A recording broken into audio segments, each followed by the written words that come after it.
today we will start with yet another concept of heat generation. So today we will see the heat generation concept applied to a cylinder. So a cylinder is given as shown in the figure. So the dimensions are given as that. A cylinder, the length is given as L. The temperature of the wall, it is given as TW. At R is equal to 0. So this is the center line. And this is the radius of the cylinder is R, and the thermal conductivity of the material of the cylinder, it is nothing but K. So we will see the temperature distribution equation in a cylinder today. We have seen the concepts of heat generation for a plain wall. So on the same concepts we will apply the same conditions but to a different geometry today. So before going to start, what are the assumptions that we are supposed to take into consideration? That one-dimensional radial heat conduction, that is, the heat is flowing in the radial direction. So this is how the heat is flowing, in the radial direction, that is in this direction, it is the heat is flowing. Second assumption, steady state heat conduction. Steady state means what? There will be no change of temperature with time. Next, third is what? The K, that is nothing but the thermal conductivity of the cylinder material is nothing but it is constant, that is K is nothing but constant. And uniform heat generation G within the solid, that is the heat which is generated in the solid, it is nothing but uniform. So these are the four assumptions that we are supposed to take into consideration. So now where the application of this heat generation in this cylinder is there, the practical application, we should be very much clear. If you are aware of the practical application, then the concepts will be very much clear. So basic practical application is, all of you are aware that when a current flows through a conductor or a wire, okay, when a current flows through a wire, the heat is generated. So wire is nothing but what? Wire is nothing but a cylindrical surface. So when current flows through it, the heat is generated. So why the heat is generated? The heat is generated basically because of the resistance offered by the wire. So this is the first practical application which we are all aware of that. Second application is nothing but the nuclear fuel rods which are used in the nuclear reactor. They are also cylindrical. So the heat is generated in the nuclear fuel rod. So that is another concept. So these are the two practical applications where we can apply or where we find the application of this. So we'll start with the derivation. So what is our aim in this session? If you have seen my plane wall videos, then the concepts will be very much clear, because the same things we will be finding again here. So here what you are asked, you will be asked first of all, what is the maximum temperature? Next, the location of the temperature, or in some another case, if for example, the radius of the cylinder, it is given as 3 cm. So if you are asked what is the temperature at 1.5 cm, then we will be using the derivations that we will be covering in the today's session. So before going to the derivation, we have to deal with some of the basic concepts.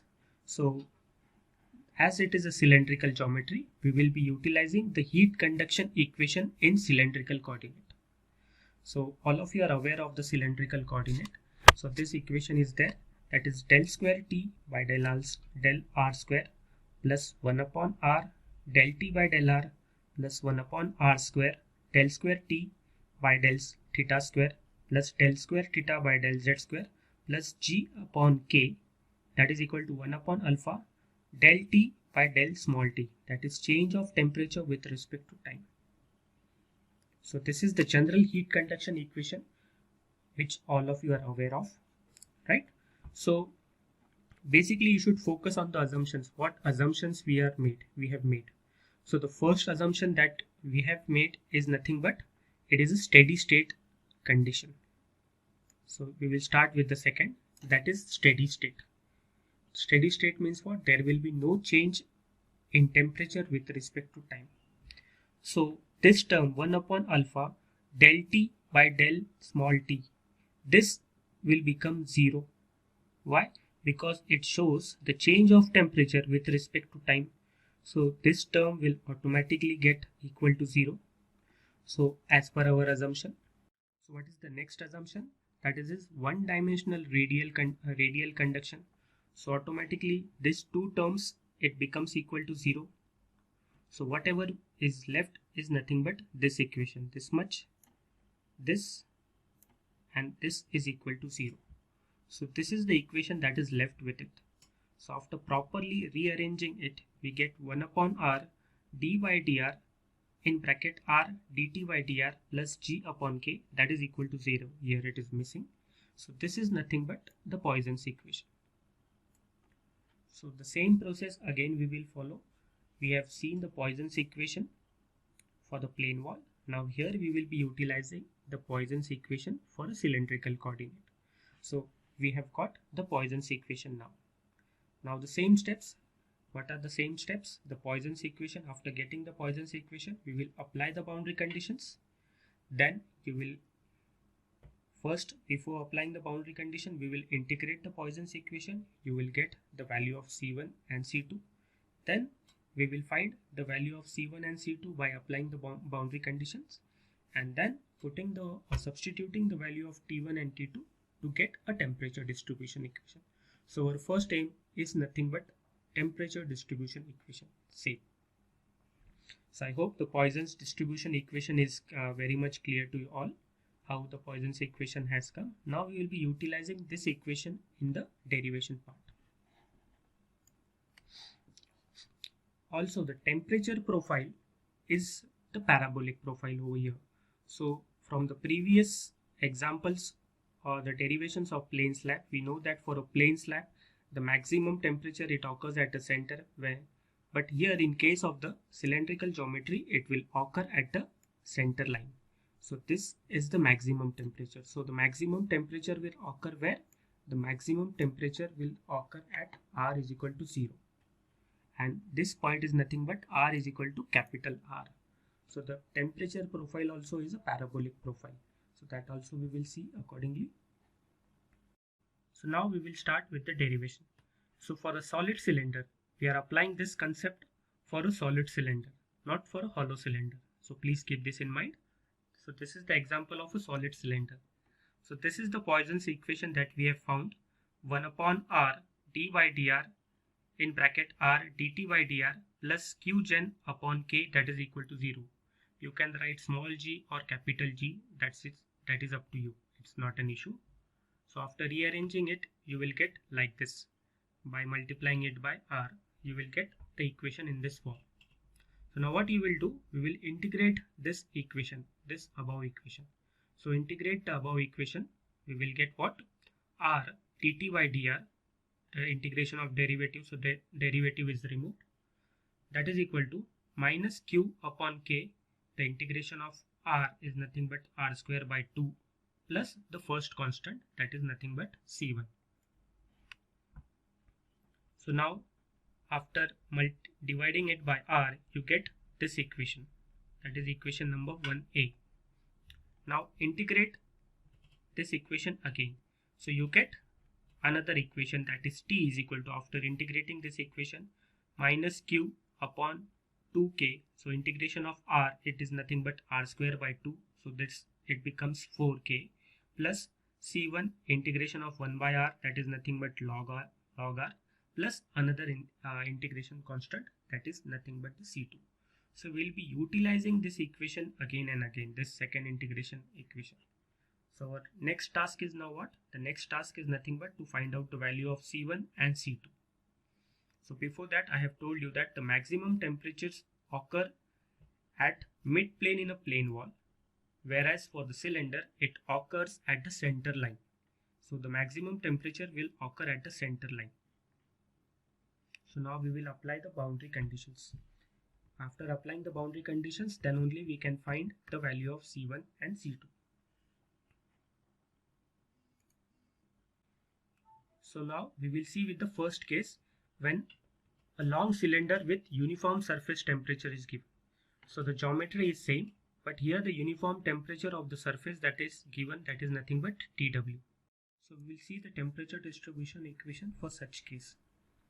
Now till here the equation is same. This we have seen by integrating the Poisson's equation twice, and we have arrived at this equation which contains two constants C1 and C2. So now we will apply the boundary condition and then we will arrive at the temperature distribution equation.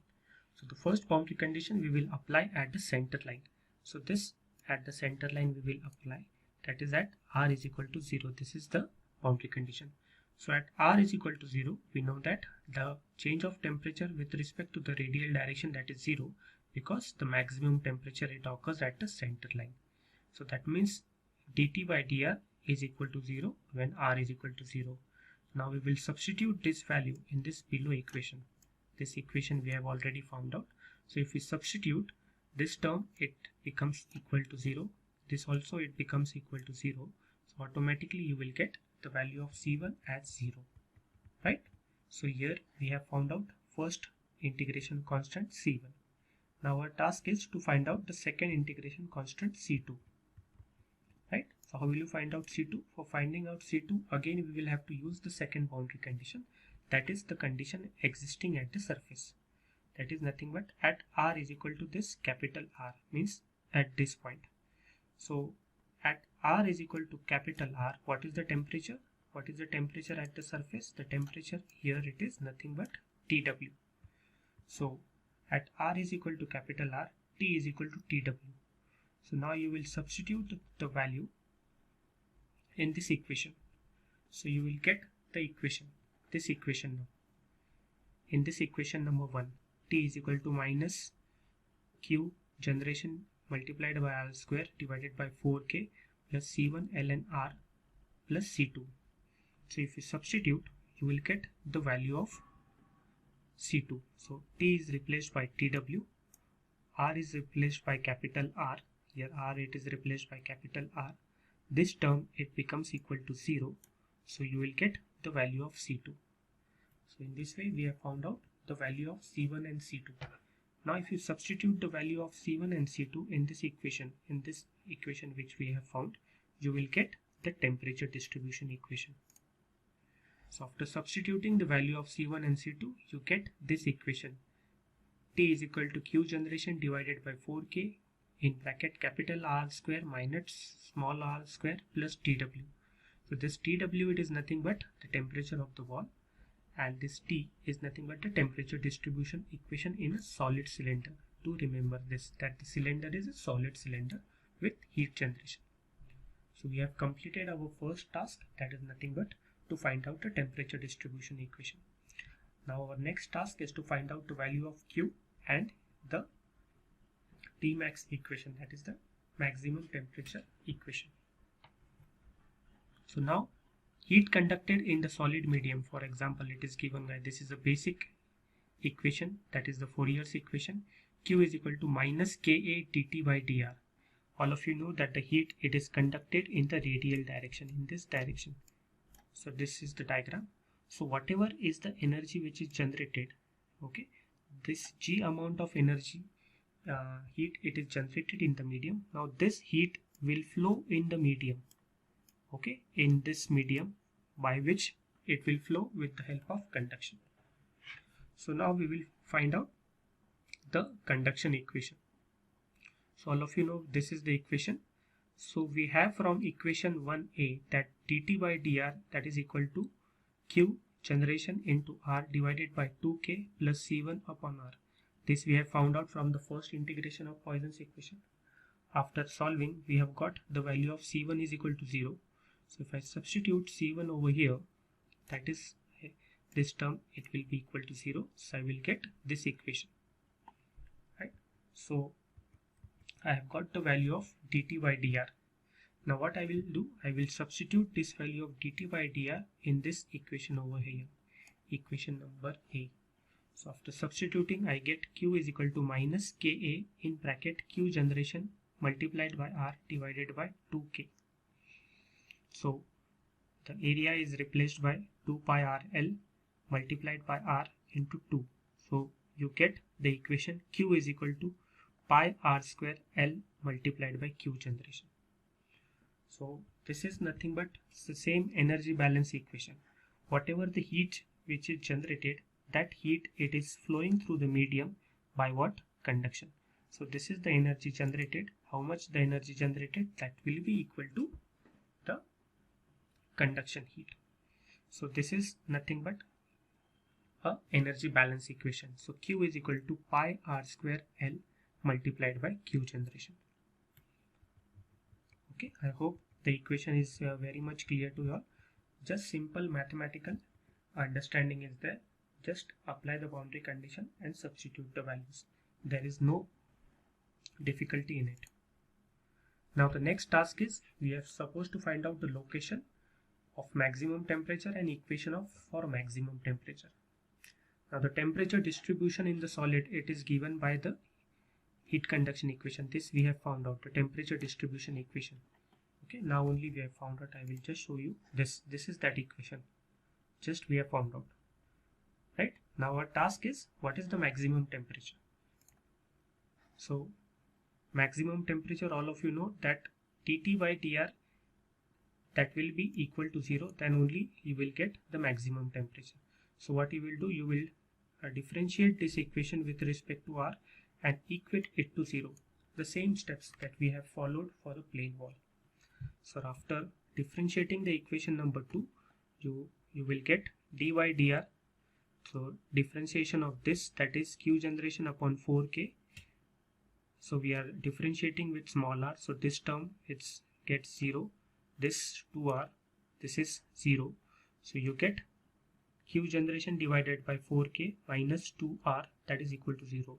So you know that Q generation is not equal to 0. So what you get, R is equal to 0. So that is at R is equal to 0, you will have the maximum temperature, which I have already told you. So hence we have derived that maximum temperature is occurring at R is equal to 0. Now our next task is what is the value of the maximum temperature. This will be asked in the numerical. So what you will do, you will substitute this R is equal to 0 in this equation over here. So after substituting, right, you will get this equation T max. So we will substitute the T by T max now. That is Q generation divided by 4K. R square minus R is what? 0. So this term it becomes 0 plus TW. So your equation is this equation T max, that is equal to Q generation divided by 4K multiplied by capital R plus TW. So this equation is used to find out the maximum temperature equation in the cylinder. So this is what is there in the derivation. Now the same steps will be applied while solving the numericals. So the understanding of the derivation is very much essential. So I hope the derivation is very much clear to you. Simple mathematical substitution and derivation and integration is there. So I request, you are not supposed to keep in mind the whole formula. You are supposed to keep it in mind the simple Poisson's equation and the steps. Okay, if you keep the Poisson's equation, it will be very much easy to you. So we'll see in the numerical and apply the concepts. So it will be very much clear while solving the numericals. So thank you for watching. Till then, happy learning.